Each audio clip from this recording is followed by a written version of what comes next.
I could freestyle about it, preach about it, or go off top of the head. But today I bought my notes so I could resurrect the dead. Yeah! Greetings and blessings to my navigators of the seven seas. I am your locksmith, your symbologist, and metaphysical tour guide, Flat Archie 5000. And I'm back with another one as we navigate through the land of Pineal. Today we're going to unlock your Solomon's Temple to unravel the mysteries of the Oracle. So as always, strap on your helmet and buckle up your spacesuit because we're on a mental voyage and we're about to take off before the walls of Jericho come crumbling down. In the tradition of entering Solomon's Temple, we must use a meditative master key to help us stay on the path of enlightenment. It is these divine words that have a literal, allegorical, and metaphysical message attached to them when understood in its proper context.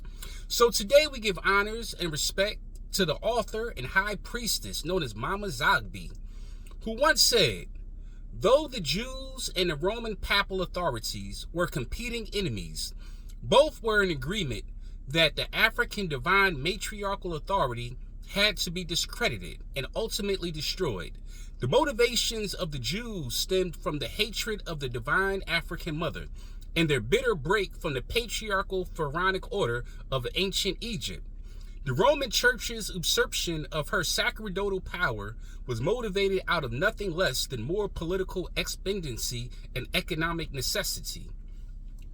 Let me repeat it one more time for those of you who are late and have failed to receive the memo. Mama Zogby said, though the Jews and the Roman papal authorities were competing enemies, both were in agreement that the African divine matriarchal authority had to be discredited and ultimately destroyed. The motivations of the Jews stemmed from the hatred of the divine African mother and their bitter break from the patriarchal pharaonic orders of ancient Egypt. The Roman Church's usurpation of her sacerdotal power was motivated out of nothing less than more political expediency and economic necessity.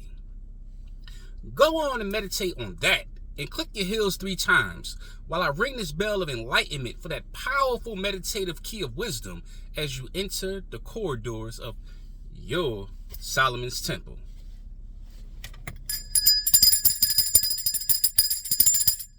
Sometimes the bell give me the juice, sometimes it don't. You know, you never know what's gonna come out with this bell right here. Let's get to it, shall we? No time to waste. You see, my master builders, the oracles have a long and complicated history dating back to ancient civilizations, where they were considered to be direct communication channels with the gods. In ancient Greece, the most famous oracle was the Oracle of Delphi, located in the temple of Apollo at Delphi. People would travel from far and wide to consult the oracle, who were typically a priestess known as the Pythia. The Pythia would enter a trance-like state and offer cryptic and ambiguous responses to questions posed by visitors. These responses were interpreted by priests and delivered to the individual seeking guidance. The Sibyls were known to effect miraculous cures credited to today's Judeo-Christians tradition exclusive to Christ. However, it was originally the Sibyls prior to Christ who were held for giving sight to the blind, curing lameness, epileptics, deaf mutes, and lepers, and they were even said to cast out demons and raise up the dead. These women were respectfully and internationally known as the prophets of Mami. Keep in mind, these oracles were all African women. They were called Sibyls, meaning they were Mami water priestesses and priestesses of the Oangs. Their prophecies are the oldest in the world. Let me show you. The inspiration for this demonstration right here came from this book right here, known from Mami Water. It's Mama Zogby. I digress. Let me continue.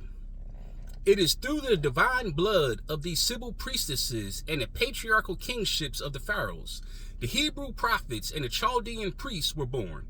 It was the Sibyl style of prophecy and magic that would later be limited by a militant fraction from groups who were envious of her global positioning, rebelled against their divine matriarchal orders and seized their temples and overthrew their priesthoods as patriarchy began to dominate. If you've seen a few of my last videos, I go a whole lot deeper into the gender wars that took place in the past that ultimately brought about the decline and the destruction of the matriarchal societies and the rising of the patriarchal societies, namely with the uniting of Upper Egypt and Lower Egypt under the guise of the pharaoh known as king known as Narmer, also known as Menes. But I digress. I'll continue. In the ancient world, one must know the Sibyls were the one and only divine authority on the planet. So consider today how we are so used to seeing churches and places of worship on every corner. One must know and understand that before the first church was ever erected on the planet, there was a time that Sibyl temples existed in abundance all over the planet. For it was these Sibyls, these African women, who would travel all over the planet and be interpreters and representatives of Mama Wata. The word Mami is a holy honorific title, denoting great reverence attributed to any African goddess of the water. The name Sibyl is of mixed origins. It is the sacred initiatory title that the ancient Africans called the prophets and the prophetesses of Mami Wata. These women were also known by their symbol as the black dove. Now you see, anytime you see this, a dove, specifically in pictures of Jesus, you see doves, you see white doves. So the original dove was in retrospect to Mami Wata, which were black doves. But I digress one more time. For those of you who are familiar with the movie The Matrix, one can see a Sibyl as the personification of a very wise old woman. Keep in mind, the word Sibyl is also a way of saying symbol, for it was the symbols that was used to create the first written languages on the planet. Also, in the movie 300, you had a scene where Leonidas had to consult with a Sibyl before going to war with the Persian god known as Xerxes. Also, in the movie The Golden Child, you can see a python snake woman who was also an oracle, who gave prophecies for the chosen one who was to be saved, who was known as the Golden Child. These women were all Sibyls under the African water goddess known as Mami Wata. As you can see, the truth is right dab smack Chris in your face. But many have failed to connect the dots to this era of time known as her story. And to make things even more complicated, one could not even imagine the length that the ancient world went through to cover up this period of her story in order for the patriarchs to come to rule. They took all of her knowledge, symbols, and divine style of prophecy and claimed it for themselves, and since that time, the entire planet has been in utter chaos and confusion. Before I go on any further, I need you to keep in mind that the word Pythia is associated with the snake known as the python. This is a key element as we dive deeper into the demonstration, because all of the goddesses that existed in ancient civilization had a water element attached to them, which is also associated with, this python element. Oracles were also prominent in other civilizations, such as the Oracle of Amun at Siwa in ancient Egypt, and the oracles of the sun god at Heliopolis. Isis, also known as Auset, was also a water goddess, and the temples were erected in her name. In ancient China, oracles were consulted in the form of the I Ching, a divination text that dates back thousands of years. These oracles from Africa influenced all societies around the planet through their divine prophecies, for it was her prophecies that the entire planet depended upon. Although the Sibyls were known to the non-African ancient world as prophetesses all throughout ancient Africa, they were revered as divine. The great mother healers, diviners, and sages who literally gave birth to the gods and aligned their people to their own personal destiny, divinity, and to their ancestors. The Sibyls were descendants of the first prehistoric matrilineal order of the so-called serpent worshipping clans, of whom all African queen and queen mothers and the ecclesiastical order of priestesses and divine healers, artisans, and stone builders were born. Let me say that one more time. Although the Sibyls were known to the non-African ancient world only as prophetesses all throughout ancient Africa, they were revered as divine, the great mother healers, diviners, and sages who literally gave birth to the gods and aligned their people to their own personal destiny, divinity, and to their ancestors. The Sibyls were descendants of the first prehistoric matrilineal order of the so-called serpent worshipping clans, of whom all African queen and queen mothers and the ecclesiastical order of priestesses and divine healers, artisans, and stone builders was born. It is through the womb of the mother that the master masons is born. Now you see how deep this goes right here. Flight Archie 5000 ain't just spitting no hokey pokey stuff right here. We're talking about an era of time before the pharaohs, and these divine mothers are the ones who gave birth to these pharaohs. And it was through, now see, when you start talking about ancient Egypt and you start talking about ancient Sumeria and Babylonian history and stuff, they were all inspired by these women. You know what I'm saying? These oracles. So their gift to this world is mainly not known. You know what I'm saying? Because it's been covered up. But I digress. It was these warrior queens who fled in droves from Libya, Ethiopia, Uganda, Nubia, and southern Syria and Babylon into Asia Minor, Ionia, and ancient Mycenae to join their African and Dravidian sisters, who had already established a new home for their African goddesses after the Great Flood in the New World during the transatlantic slavery. It was the descendants of these women and male priests and devotees who jumped into the oceans rather than serve under another wave of colonial invaders. These women were persecuted all throughout history because they were, for one, they were divine oracles, and also they were persecuted because of their position in society, that the males wanted to, they wanted that position, they wanted that power. So they were persecuted all throughout history. And it's also a symbolic relationship as well when you start talking about the transatlantic slave trade. You know what I'm saying? Because you had Sibyls that were on the ships. But I digress. It was these African matriarchs under the auspices of the Sibyls who were the civilizing authority in which all new waves of foreign immigrants, no matter how barbarous, would be gradually be subdued and systematically integrated into the main society.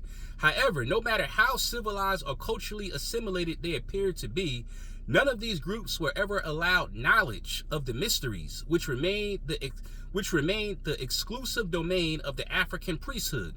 Even long after the colonialization of the barbarians, Dorians, though they, the Greeks, claimed to be sons of Hercules, these primitive groups had not yet been tamed and assimilated as the earlier waves of the Libyans.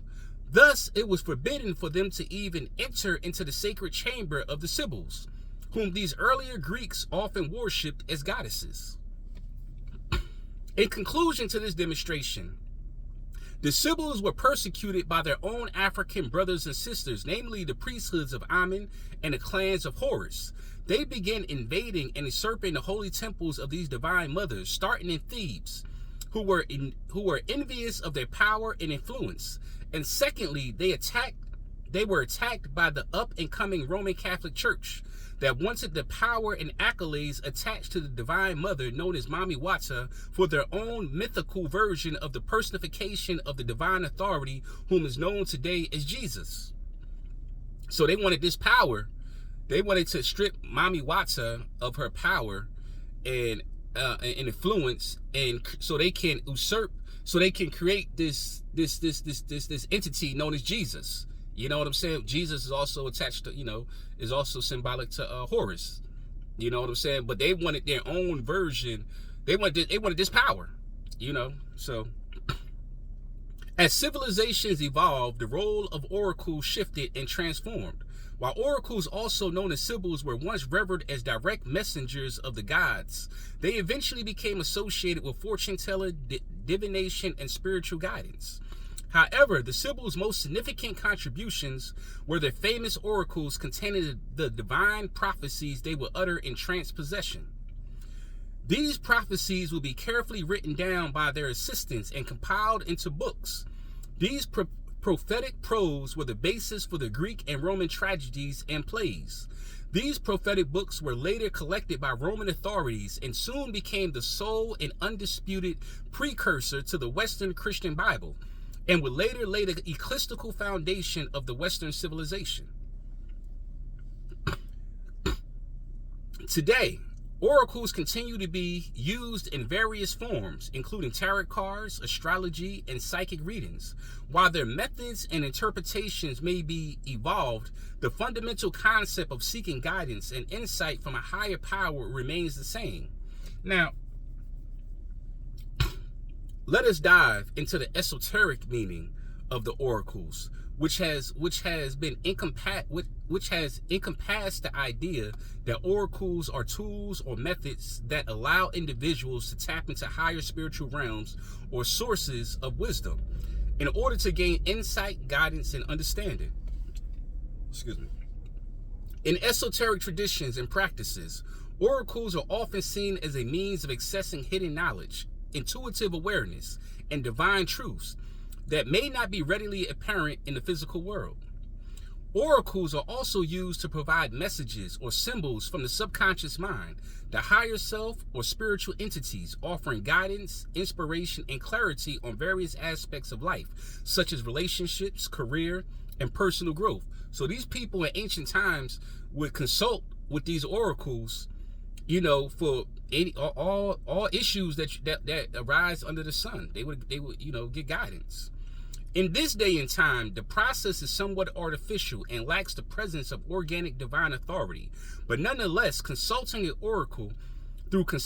oracle, individuals who seek the light may be able to connect with their inner wisdom, intuition, and spiritual guidance in order to navigate the challenges and make decisions and find direction in their lives. We must also take in consideration that these wise women known as oracles, also known as Sibyls, are used as a way to enhance self-awareness, intuition, and spiritual development. By engaging with oracles, people throughout history have been known to deepen their connection to the unseen forces and energies that shape their reality, leading to a greater sense of alignment, purpose, and fulfillment.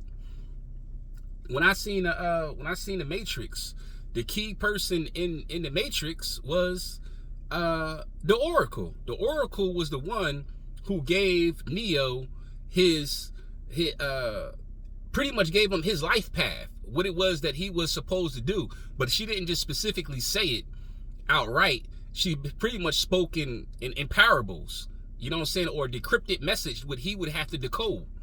You know what I'm saying? In order, and that's pretty much what that's how the oracles in history in ancient times, that's how they would interpret messages, you know what I'm saying, or relay messages that needed to be interpreted.